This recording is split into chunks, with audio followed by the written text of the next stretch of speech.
Okay, ngiyabonga kakhulu. Kumbe kweqala ngabe nje kubonga kakhulu leli thuba leli kuba ka-MVA sponsor nabadlala sibhola eSwatini kakhulu ama-media houses. I-draw seyendekile siyajabula kakhulu. Ikakhulu thina siyinsizwa North Face siyajabula because lo msebenzi vele asingawucesi kuwena emidlalweni sisuka kuwo neMbabane Highlanders AM.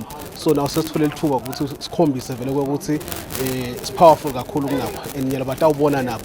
Lengakusho nje ukuthi abethe bonke abantu batobukela ibhola le lento abekuyibhola enkulu kakhulu kunayo yonke ngoba vele siyathi ukuthi bathitshele kuthini then now tibo titawushintsha yethu nje indlela yinye ukuthi siyawufika ku-final sive ukuthi siyabe sinaba ne-final sifike sithatha inkomishi asimeme abantu ukuthi abethe stadium batawubukela ibhola kungasibhola kuphela insizwa North Face yawo onke lama clubs labo etawunda i-draw namhlanje and futhi bete baphephile ikakhulu nge-message yokuthi abahambe emgwaqweni baphephile singayithinzi imoti sinaselokhu zakisako singayithinzi imoto lengaphili singalayishili inani lingetulu kwemoto lesinikwe nokuthi asihambe ngayo ukuze sifike siphephile ema-stadiums sesigade nje i-report ku-PLE nabadlala sibhola ukuthi siyakuphi nini we are ready, we are more than ready.